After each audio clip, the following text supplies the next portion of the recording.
Agora oficial, a gente já tem a medida provisória que propõe mudar aí a estrutura de tributação de imposto de renda. Eu quero conversar com você sobre isso, mas para conversar sobre isso eu quero reagir à fala do ministro Haddad na entrevista que ele deu no Jornal Nacional essa semana, tá? Talvez eu tenha de mudar um pouco aí, porque como esse é um vídeo da Rede Globo, pode ter problema aqui no YouTube. Então, vamos lá, o que diz o ministro.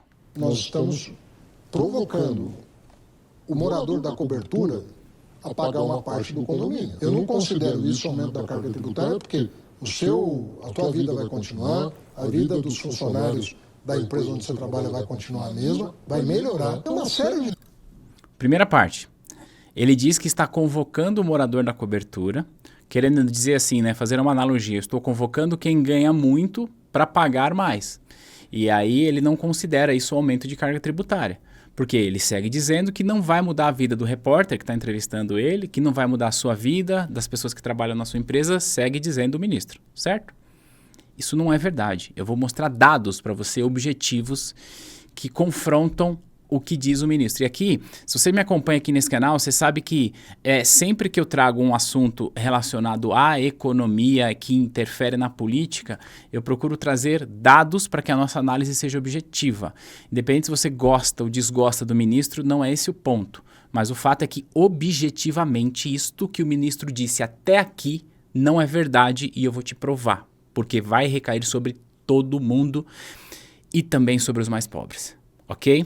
Mas ele segue dizendo uma coisa muito interessante, da qual eu concordo, já te dou spoiler. Olha o que ele diz. Temas que estão já tramitando e que poderiam ser endereçados. Temos a questão dos supersalários, temos a questão da aposentadoria de militares. Vamos fazer uma discussão sobre as despesas do governo, mas sentados à mesa. Abrir uma discussão para saber quais são as ideias que têm simpatia do Congresso Nacional para serem levadas à frente. Primeiro que não deveria ser simpatia do Congresso, né? Isso aqui é uma obrigação, mas vamos lá.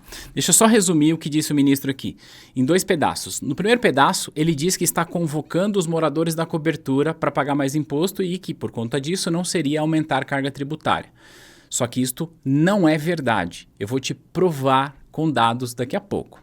Então, eu discordo brutalmente dele. Não é que eu discordo, é que o que ele disse é uma inverdade, ok? Por outro lado, ele falou o seguinte, que nós precisamos discutir os gastos do governo colocados à mesa de uma maneira séria, e aí ele usou o termo ver o que tem simpatia do Congresso. Não é simpatia, o Congresso também precisa fazer isso. E por que eu estou falando isso?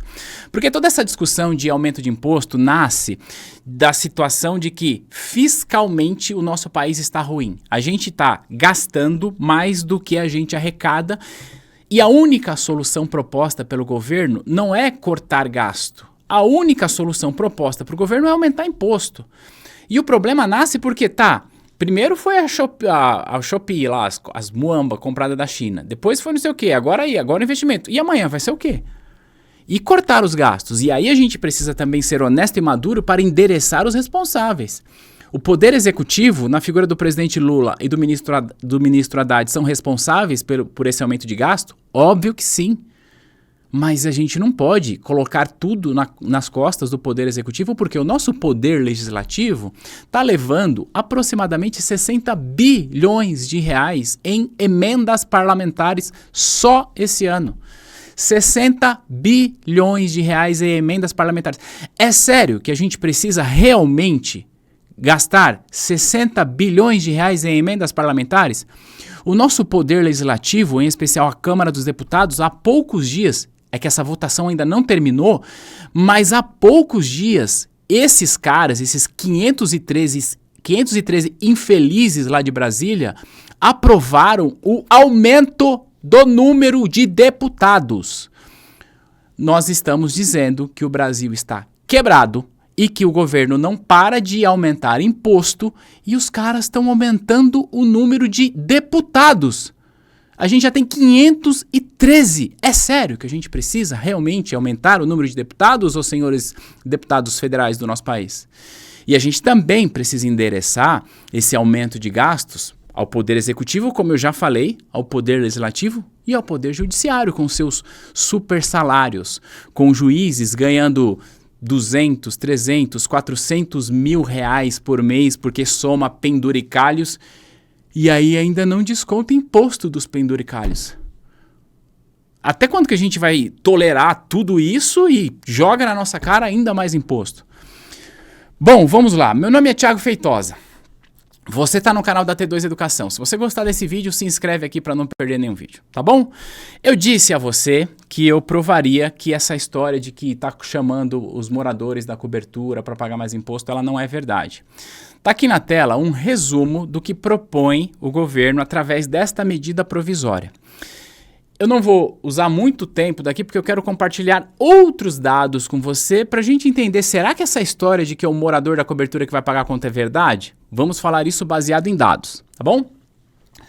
Operações financeiras, day trade, operação comum, juros sobre capital próprio, dividendos, tudo tá aqui, o nome da operação, tá? Qualquer coisa, dá um print aí, dá um pause para você dar uma lida com calma.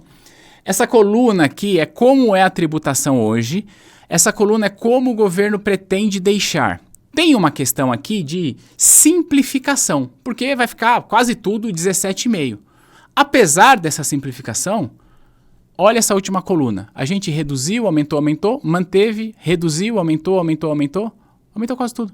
E aí tem a tabela regressiva, né? Ah, mas alguém vai dizer, mas a tabela regressiva, alguém vai pagar 22,5 e agora vai pagar 17,5. Tá, mas a maior parte da poupança em renda fixa é pensada em longo prazo.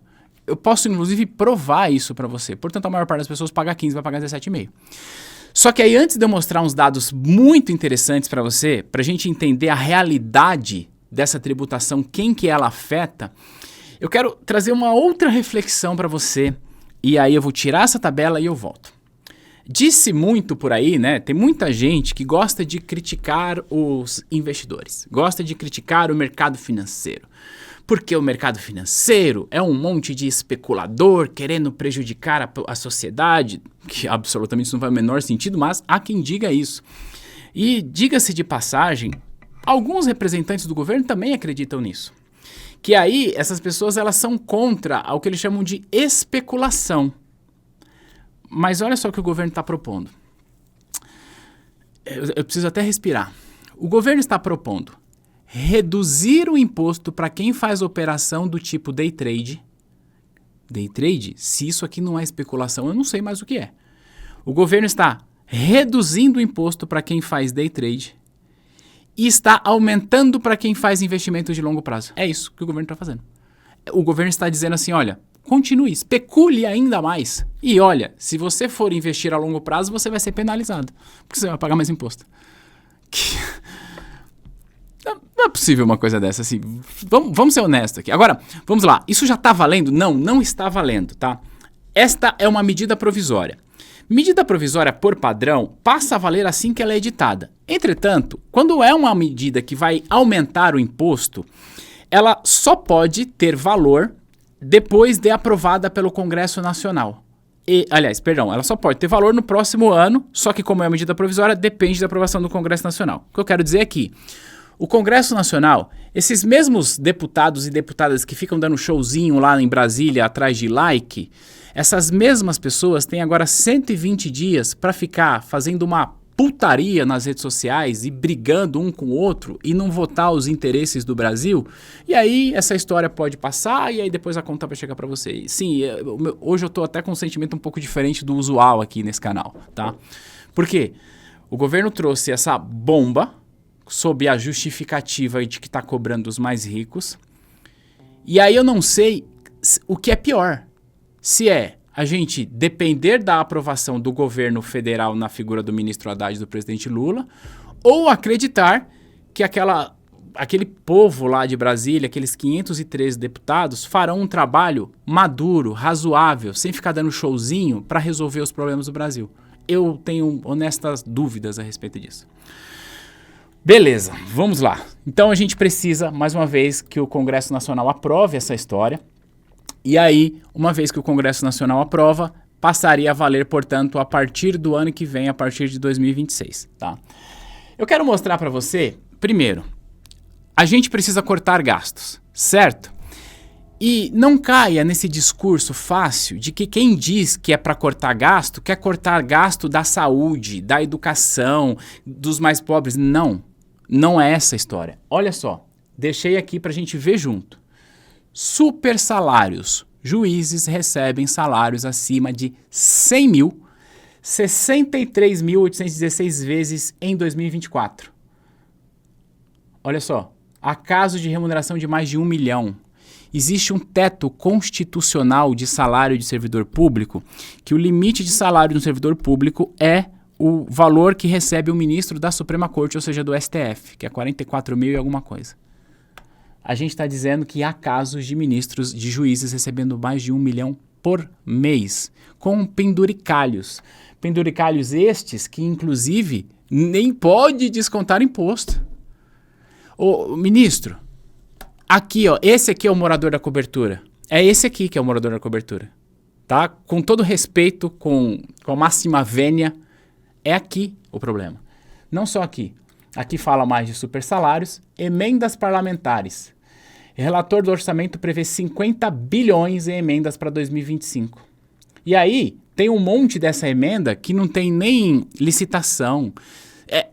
Parte destas emendas aqui, sabe o que são?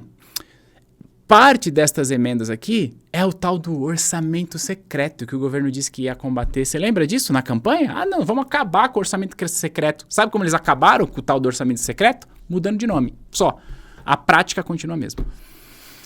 E aí tem uma outra questão que, olha, eu disse para você que essa medida provisória depende da aprovação do Congresso. Eu não sei se isso vai acontecer. Mas sabe o que pode acontecer para que essa medida seja votada e aprovada? O Poder Executivo liberar ainda mais emendas parlamentares para que tenha voto nesta MP. Não é possível. Mas vamos lá, olha só, eu quero falar de dado, de número. Eu peguei esse estudo aqui da B3, que mostra quem são os investidores do Brasil, tá? É um arquivo bem grande, tá? Você pode colocar no Google lá, perfil do investidor B3, que você vai achar. Então, esse dado da B3. E olha só, ela traz aqui uma visão geral. Ela fala aqui de renda variável, renda fixa. Confesso, eu me surpreendi ao ver esse número. Segundo a B3, sabe quantos CPFs investem em renda fixa no Brasil? CPF. 96 milhões de pessoas físicas investem em renda fixa no Brasil. Eu me surpreendi com esse dado que é muito positivo. Então, o que esse dado está dizendo? Que 96 milhões de pessoas pagarão mais imposto se essa medida for aprovada. Então, ministro, aquela história de você estar convocando os moradores da cobertura para pagar mais imposto parece não fazer sentido. Ou talvez faça sentido, só que aí a gente está dizendo que 96 milhões de brasileiros vivem nas coberturas. E a gente sabe que a realidade do Brasil não é essa, né? Esses 96 milhões de brasileiros são pessoas pobres, da classe média. Não vou dizer os mais pobres, mas a classe média. Ou às vezes a pessoa que ganha um pouquinho a mais, que consegue poupar um pouco. Porque a gente vai chegar, inclusive, na mediana dos valores. Aí você vai falar, não é possível isso. Mas vamos lá. Aliás, a gente nem precisa ir longe. Aqui, ó, renda fixa. Saldo mediano. Sabe qual que é o saldo mediano destes CPFs que investem em renda fixa? 47 mil reais. É sério que alguém que tem 47 mil reais aplicados, esta é a média, dado oficial, é um morador de cobertura? Acho que não, né? Não é, acho que não. Mas a gente tem mais coisas pra gente falar aqui. Olha só, Tesouro Direto. Vamos falar do Tesouro Direto? Que é uma plataforma muito boa para o investidor começar a acessar o mercado. Sabe qual que é a mediana do valor da turma que tem dinheiro no Tesouro Direto? 2 mil reais. 2 mil reais. Esta é a mediana, ou seja, este é o perfil de quem investe. É óbvio que tem gente com muito mais dinheiro, óbvio que tem. Só que se a mediana é 2, a gente já usa a mediana justamente para tirar os extremos. Então, a gente tira os extremos, tanto para cima quanto para baixo, chega nesse valor. Então, a gente vai encontrar que a maior parte de quem tem dinheiro no Tesouro Direto está perto disso. De 1.000, 2, 3, 4, 5 mil reais.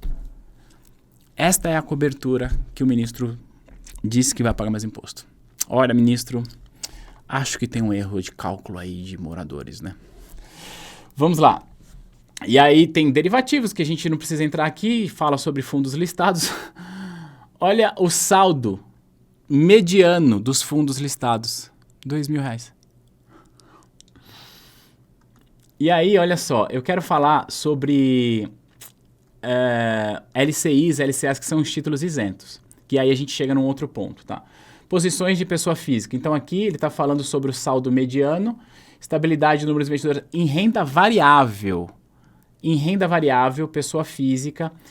B3 está dizendo para a gente o seguinte, que quem investe em ações, pessoa física, CPF, que investe em ações na Bolsa. A gente tem hoje 5,3 milhões de pessoas que investem na Bolsa. Que investe em renda fixa é 98 milhões, quase metade do Brasil vai ser afetada. Tá? Só que a Bolsa está falando, olha, em renda variável, a gente tem 5,3 milhões, bem pouco. Tá aqui o saldo mediano, R$2.000. R$2.000, 2.000. É o sujeito que comprou um lote de ações da Oi, tá aqui. E ele é chamado de morador de cobertura. Vamos lá. O que a gente tem aqui? Ações à vista e tal. Aqui, ó, 1,8 mil de saldo. Mas eu quero falar especificamente sobre os títulos isentos, né? Esse dado aqui tem muita coisa, bem legal. Você pode colocar no Google, perfil do investidor B3, você vai achar esse relatório. Ó, a posição média da renda fixa tá aqui, ó, R$47.000. Esta é a posição, o saldo mediano, tá?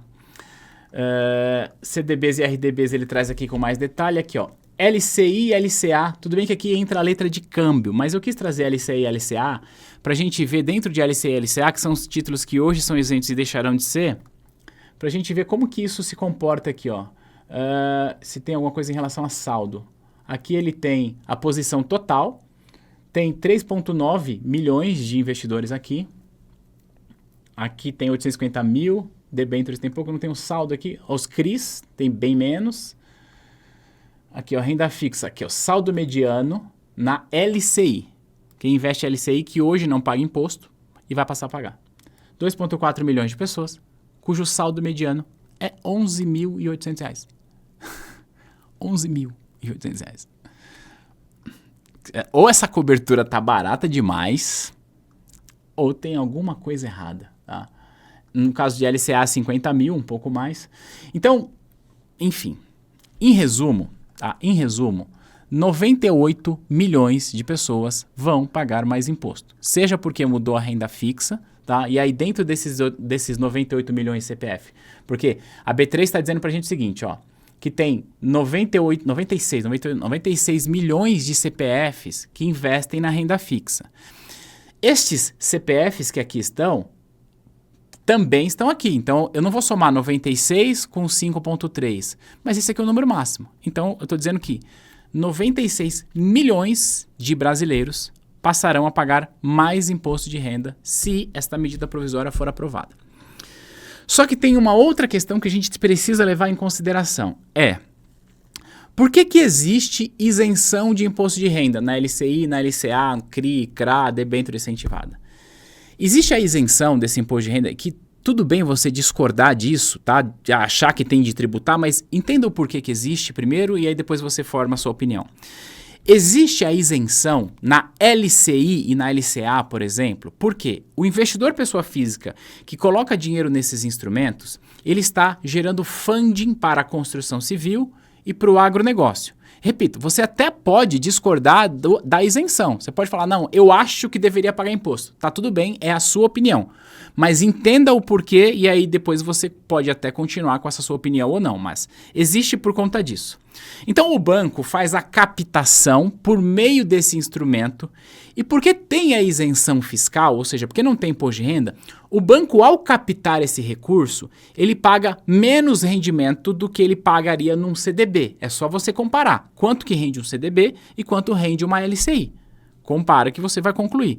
Se o banco consegue captar mais barato por conta dessa isenção fiscal, isso permite com que ele possa emprestar esse dinheiro mais barato do outro lado.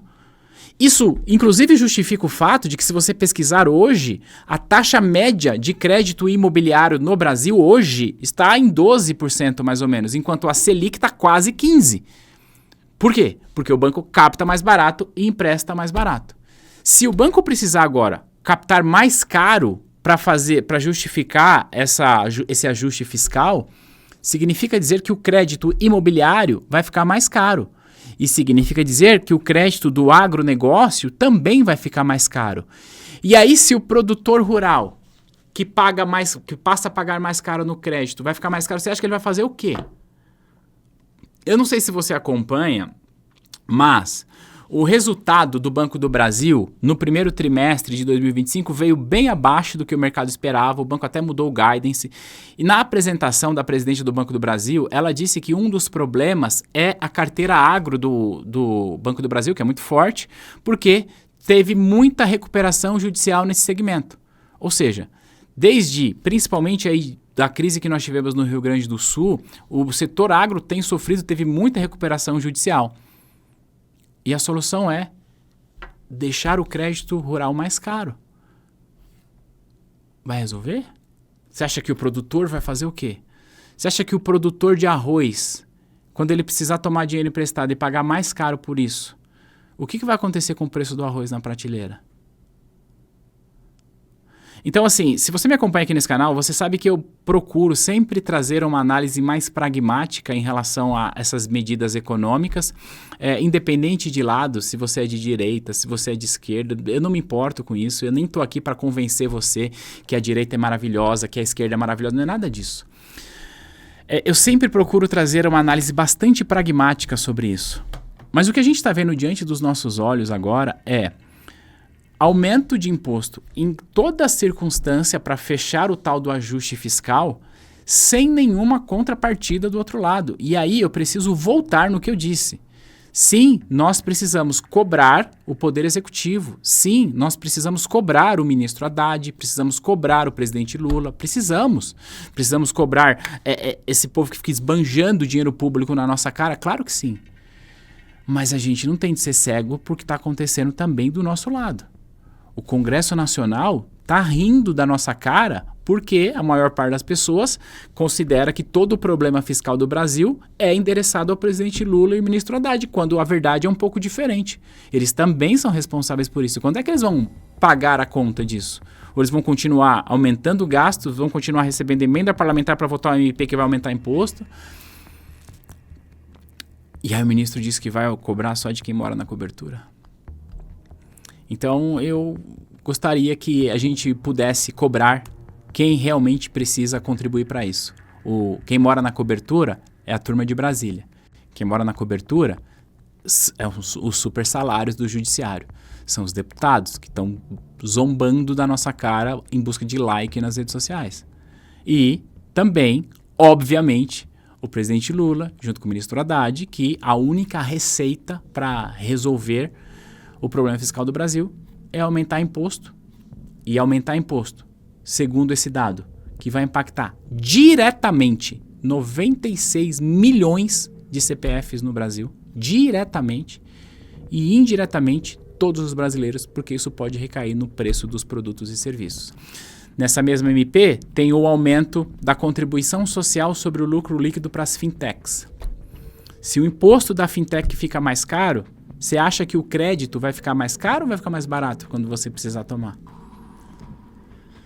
É isso. Vamos esperar as cenas dos próximos capítulos. Repito, nada disso está valendo ainda. Temos aí 120 dias de show, porque vai ser isso. Vai ser mitada em cima de lacrada, lacrada em cima de mitada. E a gente aqui, com cara de palhaço, esperando para ver o que esses 513 deputados vão resolver.